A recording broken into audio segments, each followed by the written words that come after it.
right. Well, good day to everybody out there as we are broadcasting live to YouTube. And some of the folks are going to actually see this amazing recording. I am so excited, so pumped about this. Kentucky Department of Education, thank you so much. And Northern Kentucky Co-op, we really appreciate everything that you guys are doing as far as amplifying the learning of individuals out there, teachers, school districts, and kiddos. But today we're going to hear from an amazing leader, one of the national leaders, really taking foothold here and coming directly from the state of Kentucky, producing a lot of really great leaders out of the state, and really interested to hear more about what's happening in her school. So, Dr. Kara Ammerman is going to be our guest speaker today to talk about building that culture in her school and what that looks like, sounds like, feels like. But most importantly, you guys have to also know that she is an absolute superstar. She is a rock star hailing from Louisville Cardinals. And she is a volleyball phenom, all-American volleyball player. She does everything. And look, I'm going to say she's all world, okay? I'm going to go all in all the time. That sounds familiar, but I am just so excited to have her here today. Doc, you are on. Just give us a little intro about you, and let's get this thing going and give the people what they came to see, which is you. All right. Yes. Thank you so much for that introduction. I will have to say I was not an All-American volleyball player, but was part of a wonderful U of L volleyball team. But yes, I am Kara Ammerman. I am the proud principal at Crosby Middle School in Jefferson County Public Schools. And what I'm excited to share with you today is my journey when becoming the principal at Crosby. This is my fourth year. And so I am hopeful that I will be able to share my process and alignment with how I built our school culture and improved it over the last 3 years, and obviously continuing that this school year as well. So I know you guys will have access to this slide deck, but wanted to make sure that you had that link as well. But first, I just want to start off with showing a video of what our school looks like so that you can situate yourself with what our school looks like, sounds like, who the population that we serve. So as I'm talking through the strategies that I used with our staff and our students, you can envision what that might look like. I am not 100% sure if you'll hear the background music, but there's really not too much you're missing if for some reason the sound does not work.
All right. So that gives you just a snapshot of what our school looks like, feels like, the students that we serve. You could see all the different programming that we offer. But before I jump into that, I do want to just give you some background of who I am and where I came from prior to being the principal at Crosby. So I have served in 2 high schools. I have served in middle school prior to coming to Crosby, and also in elementary school. And so I am deeply and very passionate about serving our students that represent Jefferson County Public Schools, and I have a wide array of knowledge through K through 12. And I started as a PE and health teacher, and so I always giggle when sharing that, just because a lot of times, there was self-doubt for me as a leader on, who's going to listen to a PE and health teacher. But at the same time, I think we are all to the level of good education, good teaching. That's just basically what it is, no matter what content. So what drives me? I say that I'm a winner in the sense of I am very competitive. Anybody who knows me knows that I do want to win. But the difference is that I am about developing talent, not just taking talent and just relying on that. And so you previously heard from Dr. Sampson that, hard work beats talent every day. And I completely agree with that. And that's what I have cultivated in our teaching staff and within our students, that everyone has something to offer. And we have to find that, and we have to elevate that to your very best work. And I want to recognize that everyone has a unique ability to bring something to the table. And at the end of the day, I, as the leader, am going to be as good as maybe my weakest teammate. And so I don't focus on those weaknesses, because we don't hire for weaknesses. We always hire for our strengths, right? That's what we're talking about in interviews. And so I want to make sure that I lean into those. Another thing is just the ability to make others want what they need. And so that sounds easy, but if you can clearly explain your process, if you can clearly involve people in that process, then they are going to begin to understand. They may not always agree, but understand the why behind why we need to do whatever is at the table, at the discussion of moving our school forward. And then the last thing that I tell teachers and students is that I'm going to be on your case, but I'm going to be on your side, because I care. Because again, I want to see all of those wonderful qualities rise so that we can continue pushing forward. So just a little bit about myself. So the purpose and what I'm hoping that you get from this is how to develop common language within your school. Setting high expectations with knowing your personality. So I talk about this all the time with my staff, that I understand not everyone has my personality. I am, an extrovert. I have personality that's loud and just a lot of energy. And just because you may not have that same personality does not mean that you can't be successful in my building as a teacher. Because what I want you to do is to lean into your personality and reach students, because I firmly believe that every type of personality can do that. And I give examples of what that looks like. And for example, Zaretta Hammond, her book on culturally teaching in the brain talks about being a warm demander, and that's exactly what you want in your school. The other thing that I hope that we can talk about is just equitable practices, in the sense of reaching all of our students and understanding our data and what that looks like. And it doesn't mean that if one population of students is being successful, that we lower that population to raise the other population. It's about, obviously, what we're doing is being helpful. So now let's have a critical eye on what can we do to level up all of our students. And then just consistency. And we'll talk about, the process of developing Crosby's 4 C's and what that means, but consistency school-wide. Sounds easy, but it's not. And you have to, as a leader or of any sort, a building leader, a teacher leader, be able to monitor that and build capacity within your building to call people up, not call them out, but to say, hey, I need you to rise to this expectation because we're in this together. So changing that language that is used with your staff and being consistent about it. So the next part that I want to go ahead and share is this was a big data piece for me when entering into the principalship of understanding our school and where we needed to improve on and what that meant for our vision and mission as a school to be successful. So we have the Comprehensive School Survey, and in 2019, my first year at Crosby, the question that we honed in on, because we want a strong sense of belonging for not only students, but our adults and our community that's associated with Crosby, but specifically focusing on students, is I would rather go to Crosby than any other school. Our African American males answered at a 44% rate and our females at a 30% rate. 2020, 2021, you can see that we were able to raise that sense of belonging to 63% with our African American males and 58% with our African American females. And then last year, to celebrate even further, coming back from a pandemic, coming back with students who had not been in a school building, particularly in Jefferson County, for over almost 2 years.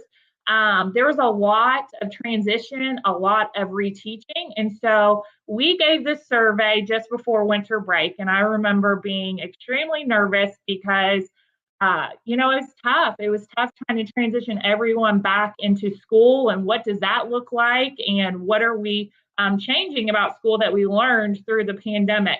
So needless to say, I was not sure what the results were going to be, but questions on the survey were very direct, and we wanted to hear from our students. So giving students that voice and being explicit that what they say matters, and it's not always going to be positive, and we understand that, but if we don't know, then we can't work with them to improve our school and to make sure that they're part of the process. So I was excited to give our teachers this result because they needed to see that even if our students weren't outwardly showing what they were saying on the survey, that I feel like I belong at Crosby. Out of 719 responses, 96.7% of students strongly agreed. And so that was a boost of confidence that what we are doing is working. We have to stay the course even on the tough days, but building in student voice surveys that ask the questions that really are going to inform our decision making is so crucial to build staff morale, because when you're teaching middle school students, if you're a middle school educator, you know that you're not always going to get that hug or that voice of appreciation from our students, but that doesn't mean that they don't feel that or they don't feel that connection within our building. So to dig in just a little deeper, started this process year one with separating our school from the rest of the middle schools. Why is Crosby the place to be? And so we came up with, a lot of new signage, consistent, logos and communication to our community and to our students in the building and future students that Crosby is the place to be because of all the things you saw in the video that we offer. We have something for everyone, and it's purposeful and intentional so that students truly feel like, they have a voice, they have choice, and they can be involved in our school outside of the school hour days and also have something to engage in while they are in school during school hours. So to dig a little deeper on that, all of, principal classes, EDS, certifications and things like that tell you that, like Principal 101, that you need to look at your mission and vision year one. I will be honest and say, I did not do that year one. I wanted to get a feel and a sense of the building and an understanding before I changed anything.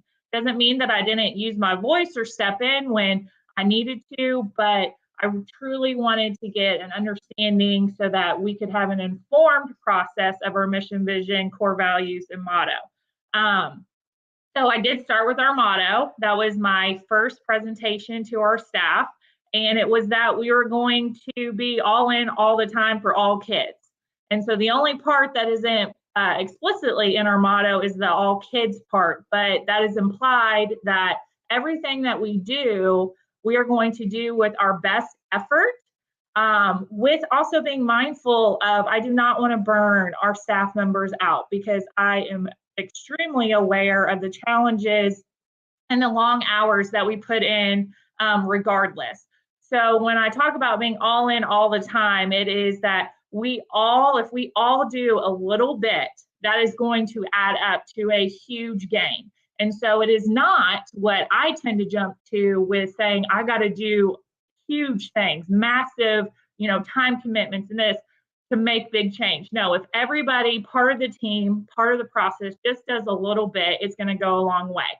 So needless to say, also, I will be honest that typically with mission and visions that I have been a part of, it has been a learning experience in that it does not need to be wordy. It does not, in my opinion, it does not need to be lengthy. What it needs to do is hit home. What are you doing at your school? What are you committed to?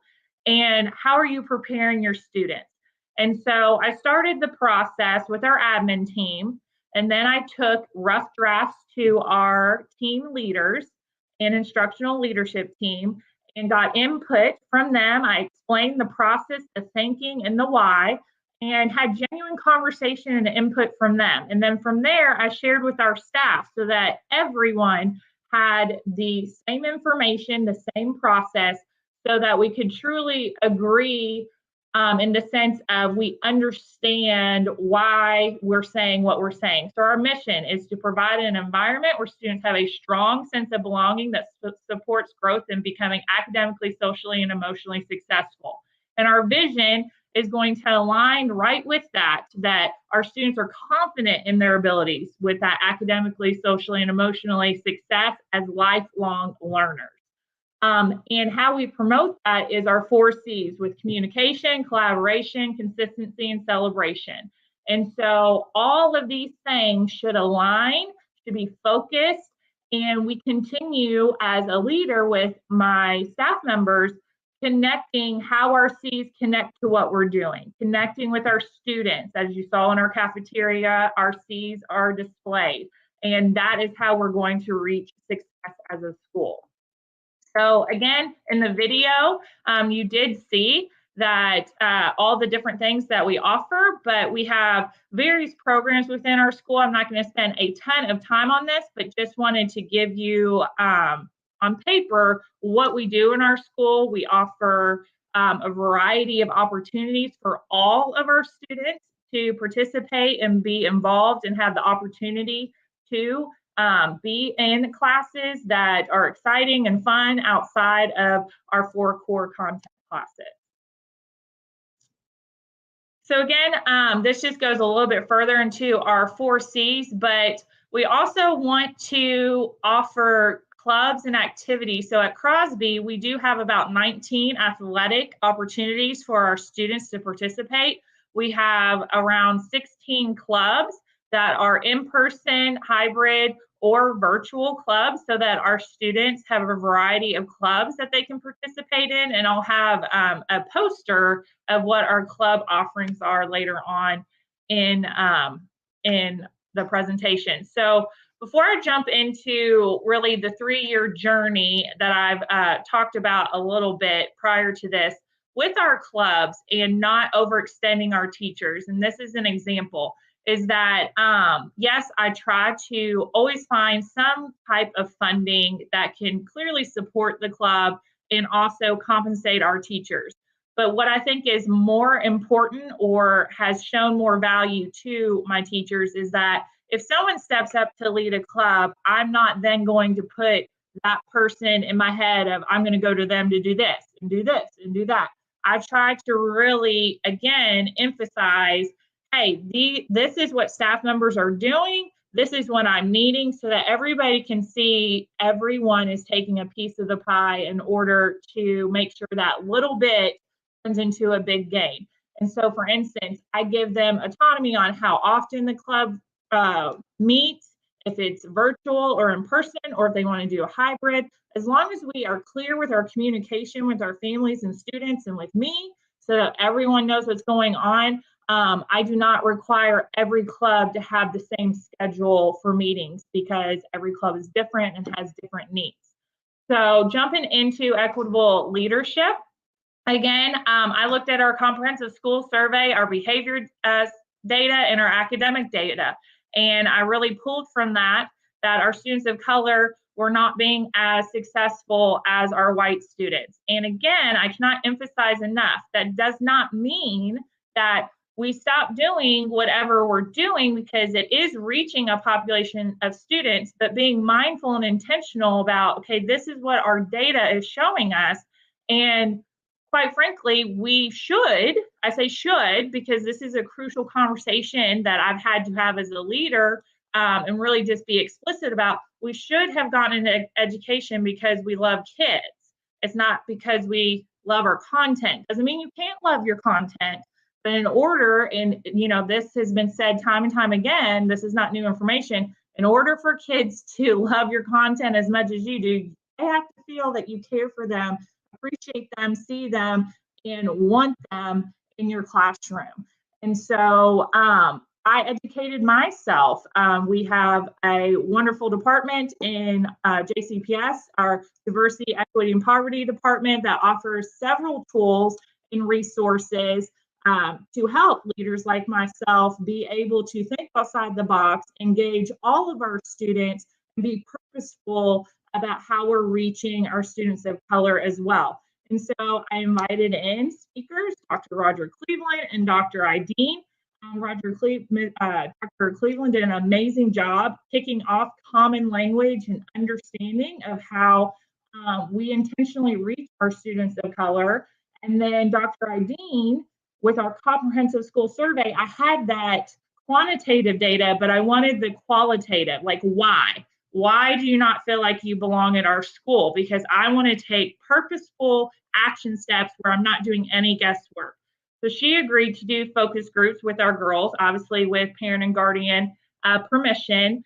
And what we found out through that work was that our girls were telling us great examples of, I just want my name to be said correctly, or don't give me a nickname if I don't ask for a nickname. And, even if you don't understand my interests, like still engage with me and have a conversation. And by no means was any of my staff members maliciously not doing these things. They needed to be made aware so that they understood that this was the perception that was felt. And that was such a powerful discussion with our staff, because I could just feel it wash over them in the sense of, oh my gosh, we can totally take action steps and make this, make a solution, and make sure that we are doing things intentionally so that all of our students have that strong sense of belonging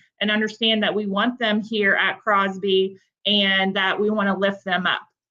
So with that being said, we had a teacher step up to coordinate sense of belonging, intentional lessons during our team time. So as a staff, we decided, and whenever I put out a Google form or anything where I want to hear staff voice, it's truly, I want to make sure anything that's going to impact your day as a teacher, that you have the ability to provide me feedback on what you think would be successful, how this would work. Because what I don't want to have happen is that myself and the admin team are just making decisions thinking, oh, of course this will work, because that's doing something to people. And I do not want to do things to people. I want to do it with them.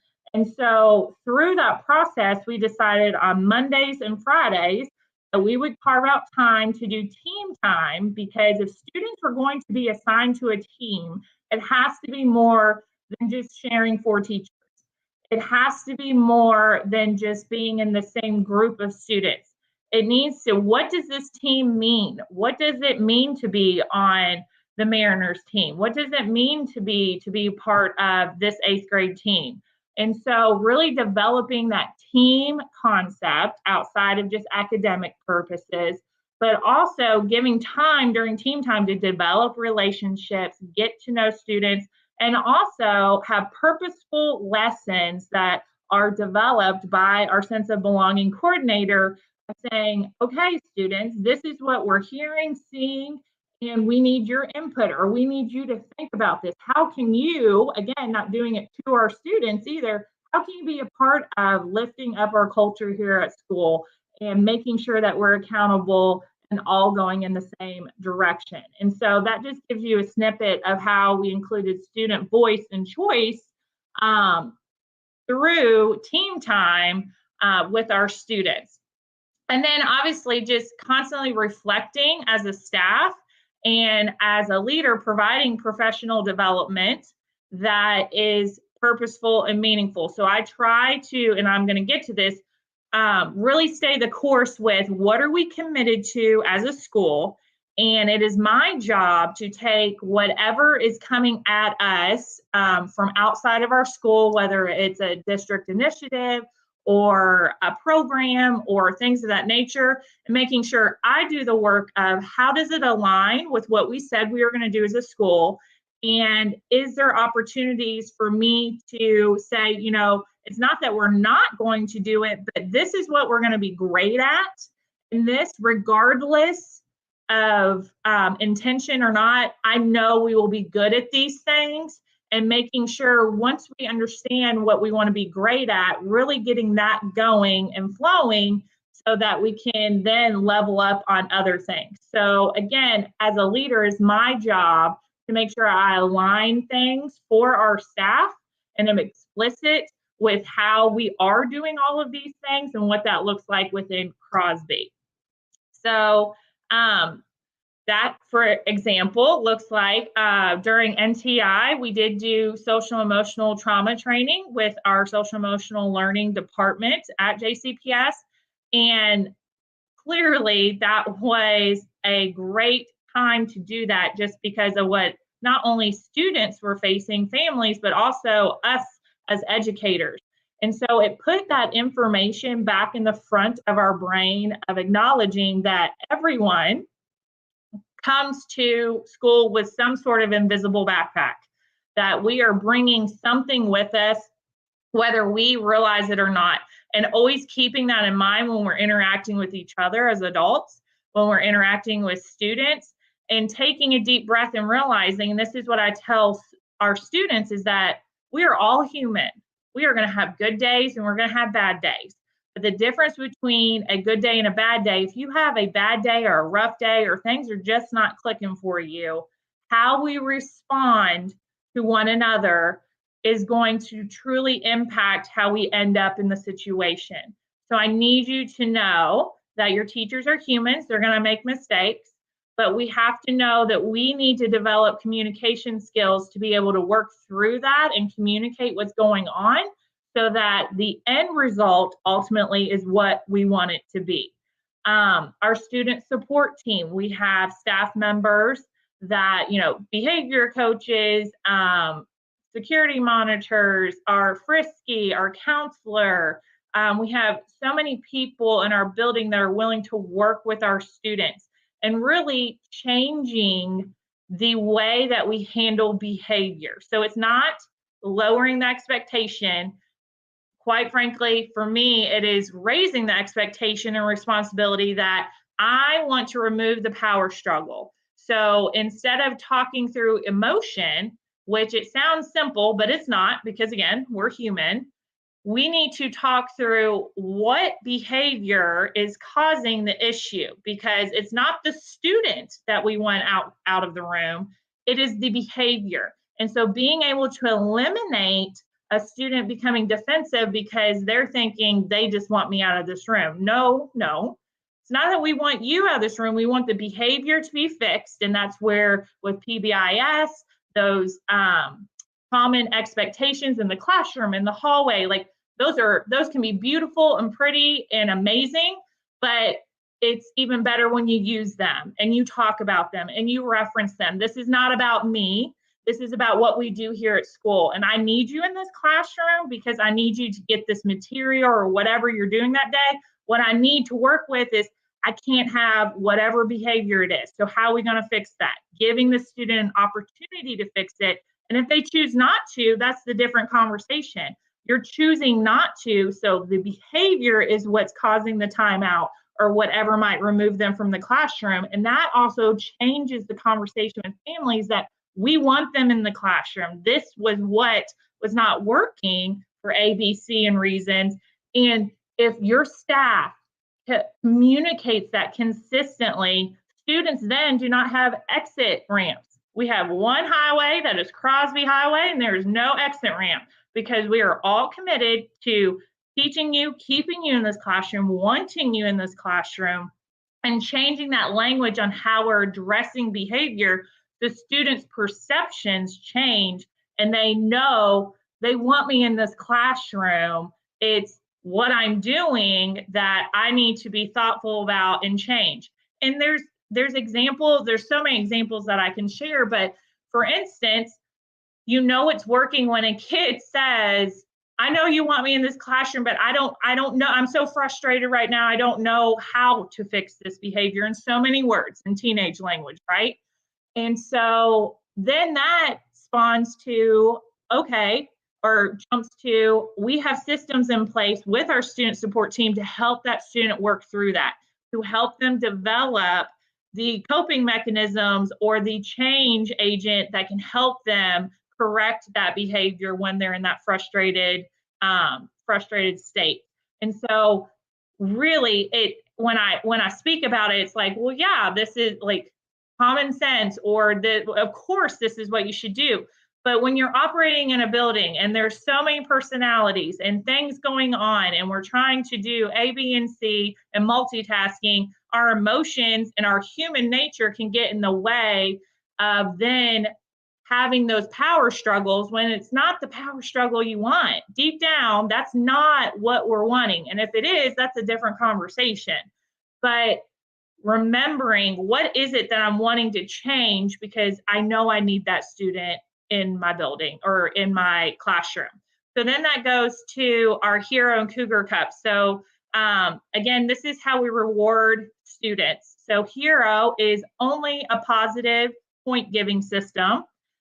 Students can cash those points in for our Hero bookstore for different items, sweatshirts, t-shirts. Teams can take ownership of those points and have days where they celebrate all students who are in the top 25 or top 50 scoring with Hero. You get to be part of this reward. Or it might be a team reward if you, as a team, get to so many points in a certain time period. So really building the structured, so parameters, there's the types of the systems. And then I always want to give teams loose options of what works for your team, what works to make sure that we're lifting up our students, engaging them with that student voice and choice, and that it doesn't always have to look the same across the school. And that's where I come in with the types to make sure that there's consistency across the school on how we're rewarding students, but it doesn't always have to look the same.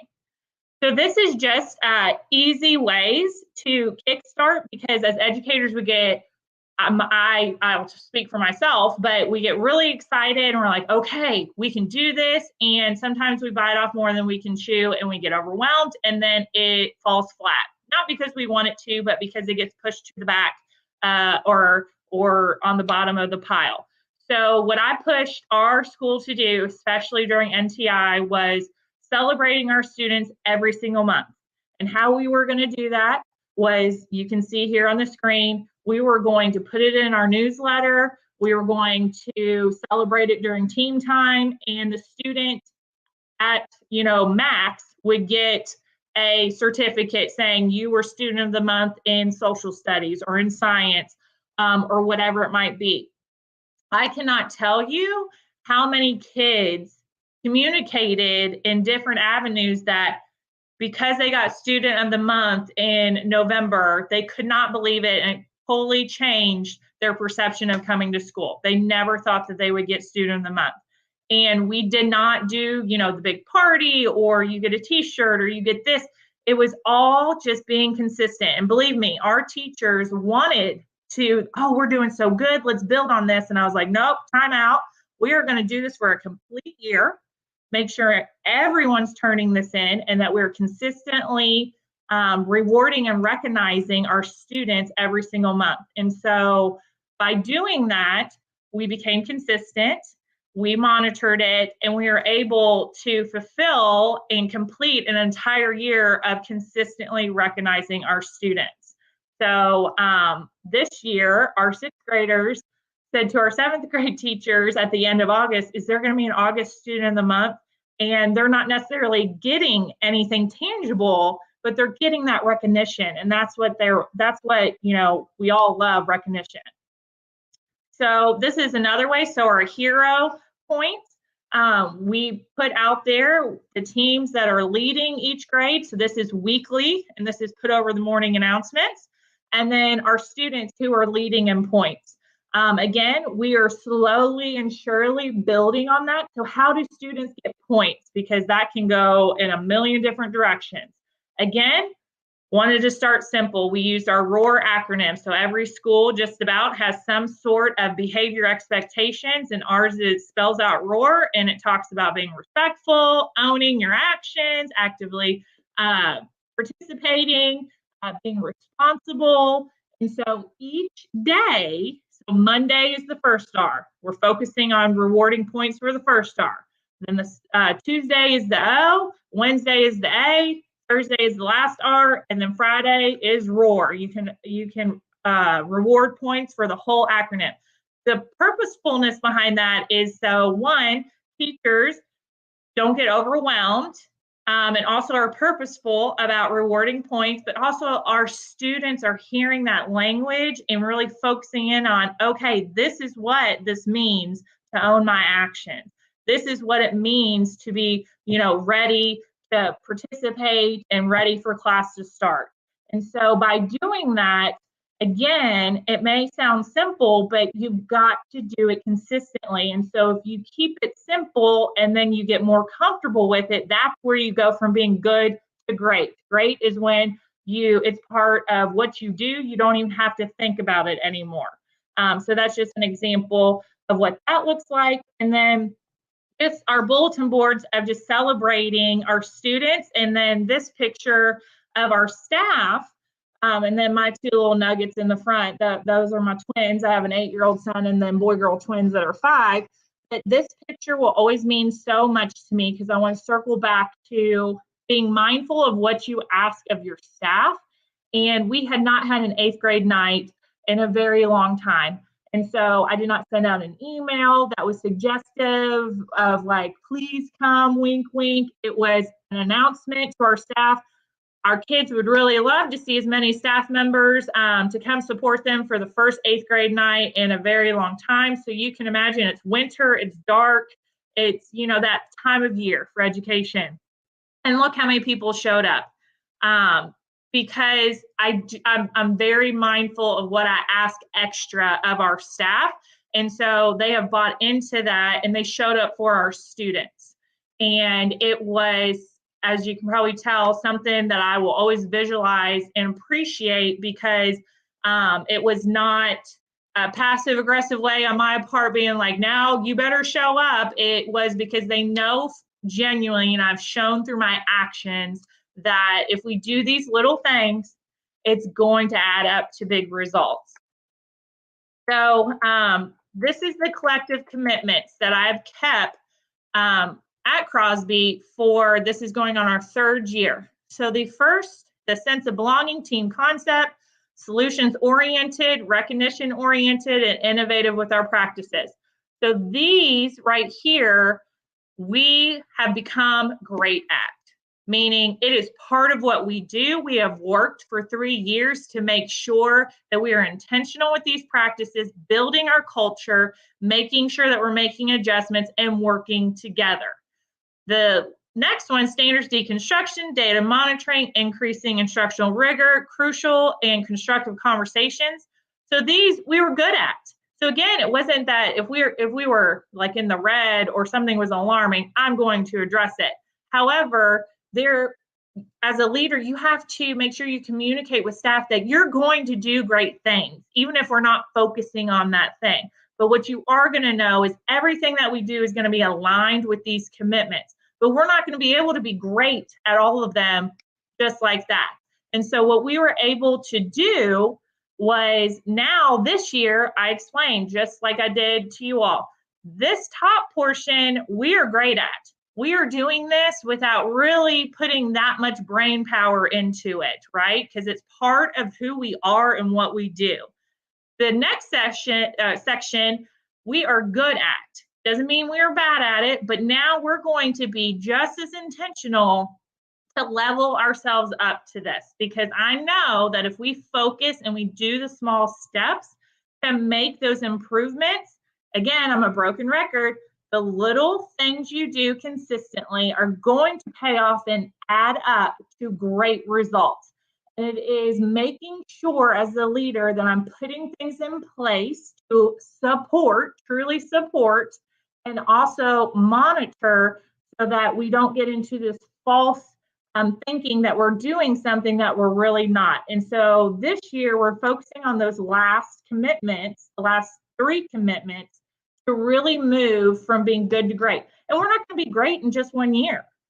We can be good plus, and then the next year, good plus plus. And then we're going to know when it is part of what we do and we feel comfortable and we don't have to necessarily think deeply about it, that we have become great at these actions. And this is going to translate to our students. Everything that we do should be because we're trying to put the best forth information, systems, things for our students to be set up for success.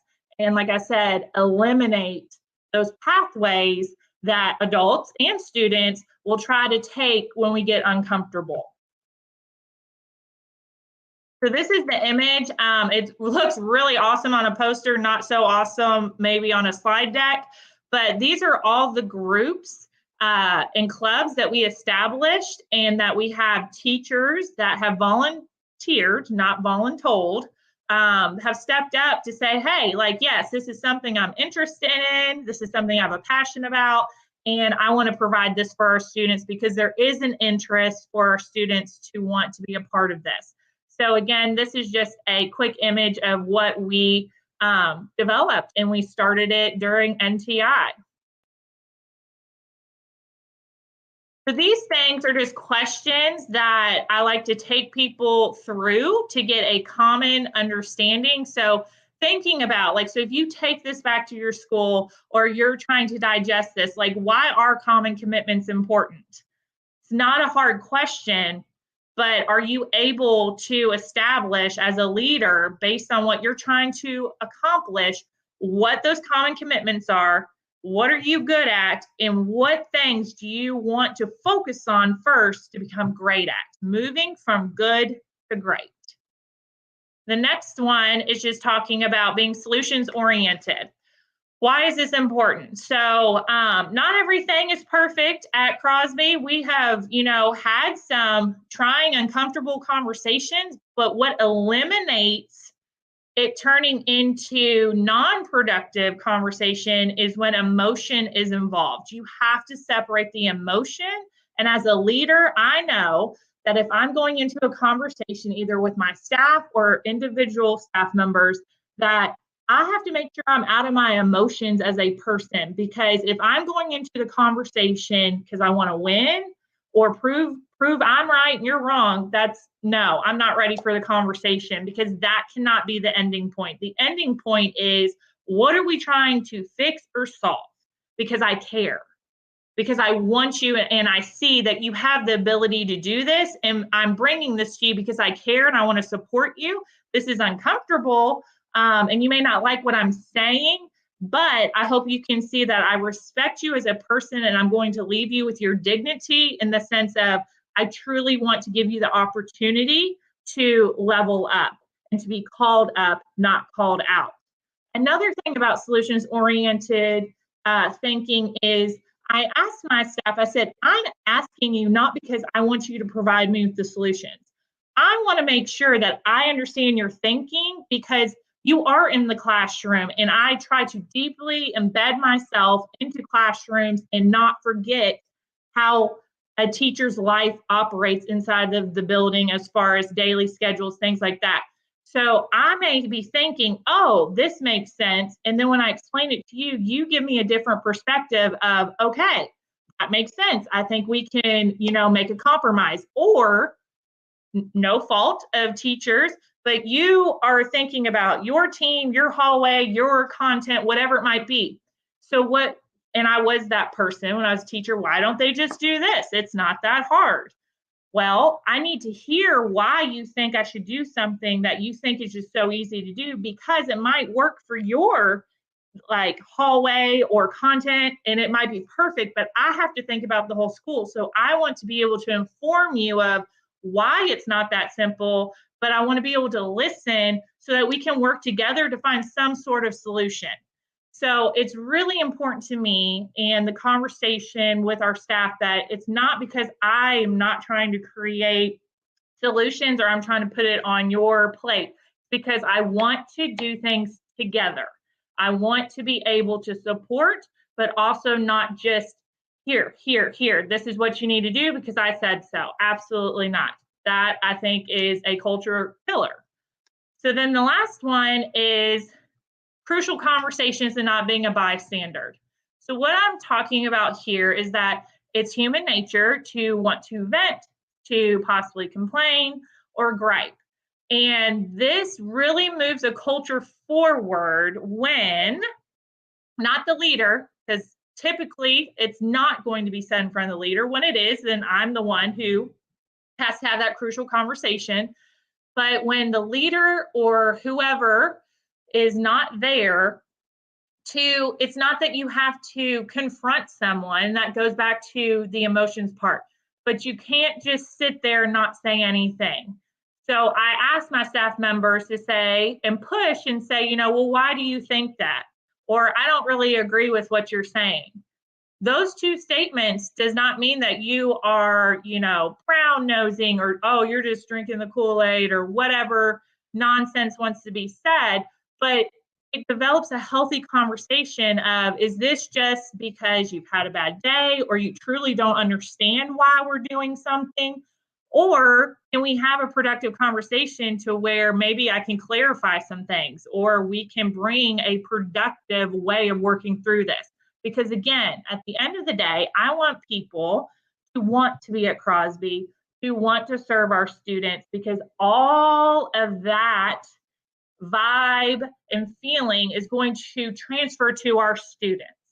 And again, it is not going to be a perfect day every day. But if we collectively commit to supporting one another, when someone is having an off day, we know we have a team behind us that's not going to just try to pump us up, but a genuine, hey, what can I do to help you through today? Or how can I help you or support you? And not just saying those things, but because we've had deep conversations about this, we have set up systems, it's true and genuine, so that we're not going to be perfect every day. And that's okay, because we have a team behind us that's going to lift us up on those days. So that's really the gist of how I have developed, I believe, a positive culture and climate in our building with not only our staff, but our students. And it's really creating, if I had to boil it down, being focused with your commitments as a school. You have to establish those, and you have to know that that's what, it's that fire in your belly. You have to make sure that you can stand on not budging from that, and making sure as a leader you're aligning things through your commitments and creating that common language that then gets to students, so that there's that one highway, there's no exit ramp, not because I'm right and you're wrong, but because this is what we do here at our school and we want to see you be successful, and we're going to support you in doing that, even on the toughest of tough days. So I hope this has been helpful. I get really excited about when I talk about it because it's something I am truly passionate about and what drives me each and every day as a leader. And I'm very fortunate to work with the people that I do in JCPS. And then, of course, our staff. I mean, that includes everyone in our building at Crosby. Truly is all in all the time. All right, all right, all right, all right. That was absolutely amazing. So the ability to take people inside of their school, of your school, is absolutely great. And I just want to make sure that folks know how to get in contact with you if they need to get in contact with you at any moment. So if you could just share your information, that'd be great. Sure, absolutely. Is my screen still being shared? It is. It is. Okay, awesome, great. So this is my email address, and then I'm fairly active on Twitter, and that's my handle. That is my professional Twitter account, and I use that for school. Actually, I'll be transparent with that. I did not start Twitter until I became a principal because I understood that was another avenue to communicate with not only the community, but also with what we were doing at Crosby and being able to promote that and really keep people up to date with all the wonderful things that are happening in our school. So again, I hope that I can be helpful, and I have had several leaders that have informed who I am as a leader, and definitely would not be where I am without them. Yeah, excellent, excellent. So once again, you guys can see the information that's being shared here. So we are just so thrilled for this series. And I really love the fact that you are into the Twitter space, sharing your message, sharing your vision about who you guys are and what you do. So if you could just really quickly, because I follow you on Twitter, obviously, just tell folks, how do you use Twitter throughout the day as a leader, or your social media throughout the day as a leader, and why do you use it? Sure. So I use Twitter to showcase what is going on in classrooms. I like to highlight when I see students, doing engaging, innovative work, which happens often. And that goes back to our innovative practices that we wanted to change our thinking of how students are learning and engaging in each content area. I like to use Twitter in the morning to give myself a pep talk.